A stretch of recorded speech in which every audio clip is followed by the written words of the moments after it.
तो नेक्स्ट हम लोग का टॉपिक है recent trend of Indian monsoon. भारतीय मानसून की नवीन प्रवृत्ति क्या है, कौन सा ऐसा चीज हम लोग को दिखता है। तो कुछ पॉइंट है, उसको लिख लो और उसको याद में रखना चाहिए हमें। तो नेक्स्ट टॉपिक हम लोगों का recent trend of Indian monsoon, भारतीय मानसून की नवीन प्रवृत्ति।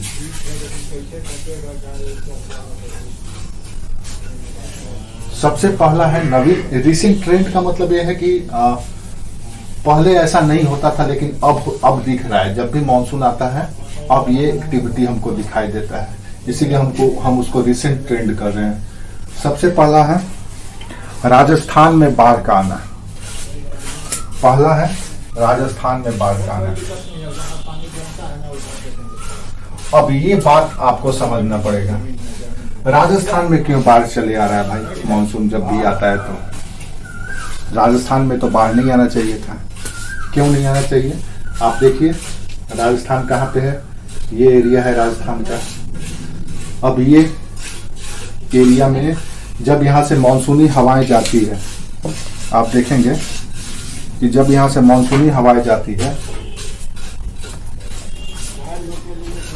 तो अपने जल को गुजरात में वर्षा कराते हुए, यहाँ पे वर्षा कराते हुए गिरनार से टकरा करके वर्षा कराती है और आगे इधर रन ऑफ कच्छ है, कच्छ के मैदान से थोड़ी सी आर्द्रता ग्रहण करती है, यहाँ से वाष्पीकरण होता है तो, और उसके बाद आगे चल पड़ती है। अब इधर कोई यहाँ पे गुरु शिखर है अरावली का, दक्षिणतम चोटी और सबसे ऊंचम चोटी, उससे टकरा करके थोड़ी सी वर्षा कराती है। उसके बाद इसको आगे पैरेलल में कोई हडल ही नहीं मिलता है, कोई रुकावट ही नहीं मिलता है, इसीलिए बारिश नहीं करा पाती है। जो भी थोड़ी बहुत उसकी हवाओं में आर्द्रता होती है बारिश नहीं करा पाती है। एक तो अरावली ऐसे है, दूसरा बीच में हडल भी नहीं है। लेकिन अब वर्षा भी होने लगा है और इतनी वर्षा हो जा रही है कि इधर बाढ़ आ जा रहा है राजस्थान में मानसून में। ऐसा क्यों? तो ऐसा इसलिए हो रहा है क्योंकि यहाँ पे राजस्थान में इंदिरा केनाल का इंदिरा केनाल है। इंदिरा केनाल के बनने के वजह से इस राजस्थान के मरुभूमि में हरियाली आ गया है, खेती होने लगा है, सिंचाई होने लगा है।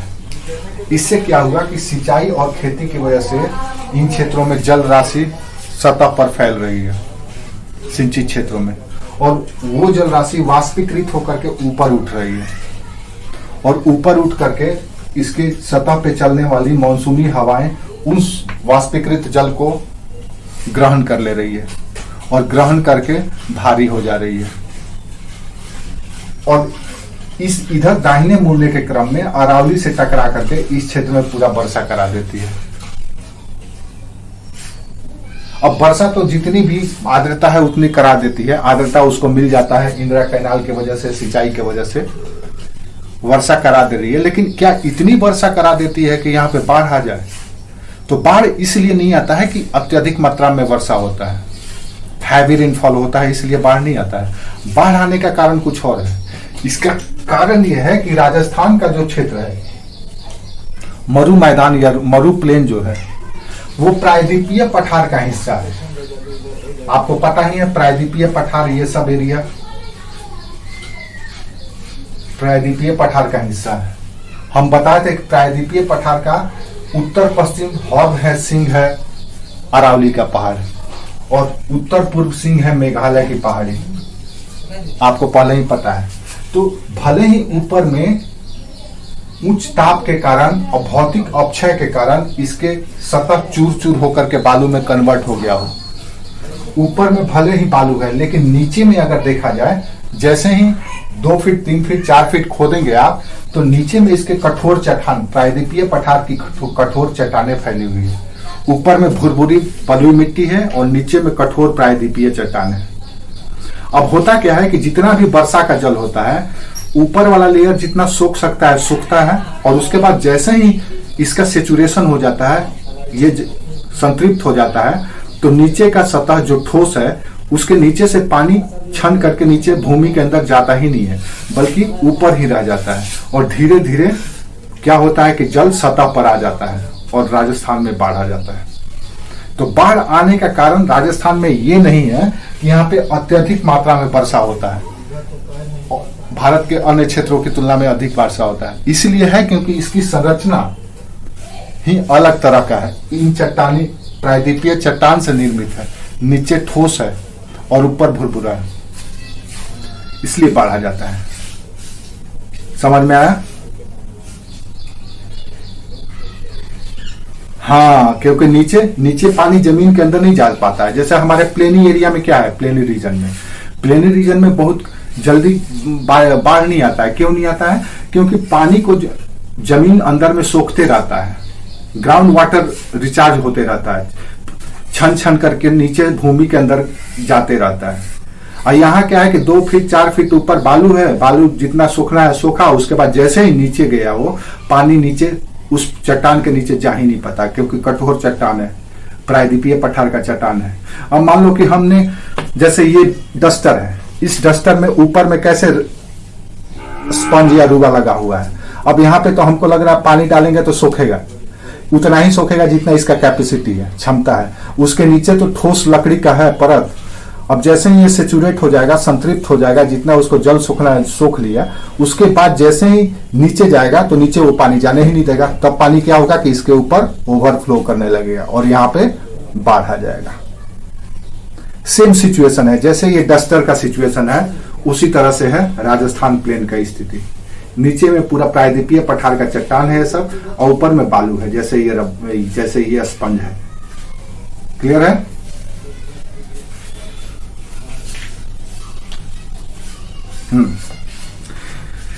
दूसरा रिसेंट ट्रेंड, मॉनसून का दूसरा रिसेंट ट्रेंड। अब आपसे अगर सवाल पूछा जाए कि राजस्थान में बाढ़ क्यों आता है, तो आप समझ सकते हैं कि यहाँ 2 कारण है। एक तो इंदिरा कैनाल का बनना, इससे। अब एक और बात याद रखो, अगर राजस्थान, कल्पना करो हम लोग प्लांटेशन करते हैं, ग्रीनरी पे बहुत जोर देते हैं, और हमारी बहुत महत्वाकांक्षा है कि हम इतना प्लांटेशन कर दें, इतना पौधारोपण कर दें, इतना वृक्षारोपण कर दें कि मरुस्थलीकरण, डिजर्टिफिकेशन रुक जाए। जो हमारा मरुस्थली क्षेत्र का विस्तार हो रहा है वो रुक जाए। तो हम क्या करते हैं भाई, तो यहाँ पे भारत के इस क्षेत्र में मरुस्थल को रोकने के लिए पेड़ लगाते हैं। इन क्षेत्रों में पेड़ लगाते हैं, ऐसे ऐसे ऐसे पेड़ लगा रहे हैं। अब पेड़ लगा रहे हैं, और यहाँ पे हमारा इंदिरा कैनाल भी हम विकसित कर दिए हैं, नहर भी विकसित कर दिए हैं। अब ये जितना ज्यादा ग्रीनरी होगा, जितना ज्यादा हरा भरा होगा, जितना ज्यादा हरियाली होगा, मानसून के लिए वो खतरनाक है। भारत में मानसून आएगा ही नहीं, कमजोर हो जाएगा।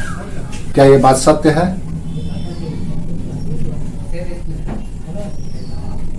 अगर राजस्थान को मरुभूमि को हरियाली में बदलने की कोशिश किए आप, तो आपकी मानसून कमजोर हो जाएगी। आपके यहाँ बरसात के दिनों में पानी ही नहीं होगा, सूखा पड़ने लगेगा। ये थार का रेगिस्तान है, तो जितना ज्यादा थार का रेगिस्तान हिट होगा, उतना ही ज्यादा हवाएं गर्म होकर के ऊपर उठेंगी, ऊपर उठ करके जेट बनेगी, और जेट बन करके हिंद महासागर में उतरेगी, और उतरते समय नीचे की व्यापारिक हवा को, सनातनी हवा को धक्का दे करके भारत में लाएंगे। अगर ये उठना कम कर दी, कमजोर हो गई, तो वैसी स्थिति में आपके मानसून पे नकारात्मक असर पड़ने लगेगा। ठीक है, इसीलिए इसको ज्यादा ग्रीनरी भी नहीं कर सकते हैं। ग्रीनरी करेंगे तो फिर मानसून के लिए खतरनाक हो जाएगा। गए थे हरिभजन को, ओटन लगेंगे कपास। समझ में आया? ये कॉन्सेप्ट दिमाग में रखिएगा। नेक्स्ट जो ट्रेंड है, रिसेंट ट्रेंड, बंगाल और बिहार में कम बारिश का होना। क्यों होता है बंगाल और बिहार में कम बारिश मानसून में? नेक्स्ट है बंगाल एवं बिहार में कम बारिश क्यों होता है? लिख लो। इसका कारण यह है कि जब बंगाल की खाड़ी की शाखा, इसका कारण यह है कि जब बंगाल की खाड़ी की शाखा इधर से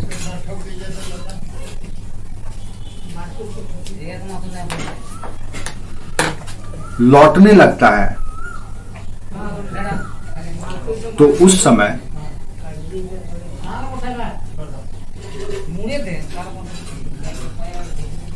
इन क्षेत्रों में, बंगाल और बिहार में लगभग 150 सेंटीमीटर की वर्षा होती है।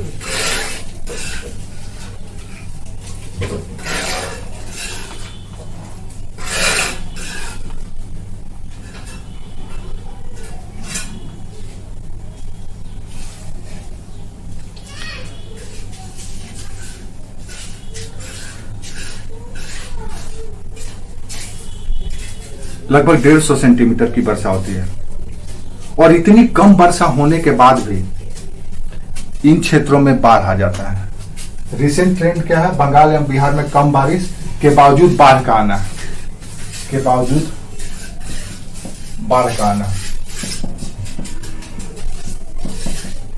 तो लौटते समय, रिटर्निंग मानसून के समय लगभग 150 सेंटीमीटर तक बंगाल और बिहार में बारिश होता है। सवाल पूछा जाता है कि औसत बिहार में कितने सेंटीमीटर?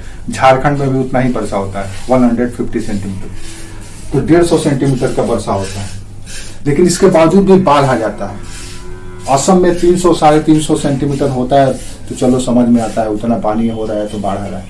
यहाँ पे इतना कम में भी बाढ़ आ जाता है, ऐसा क्यों होता है? तो लिखो आगे। ऐसा इसलिए होता है क्योंकि बंगाल और बिहार का प्रवाह प्रणाली यानी ड्रेनेज सिस्टम,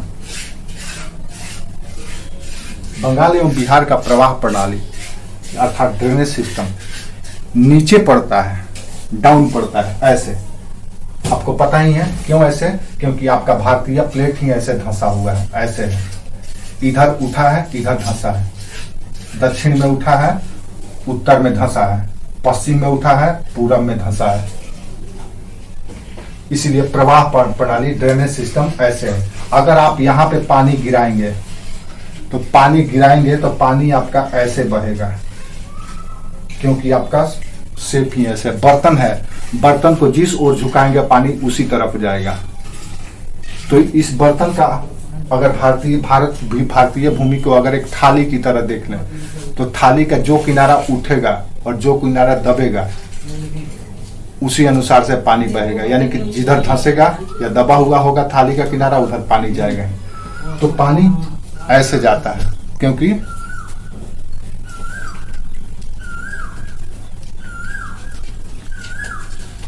हाँ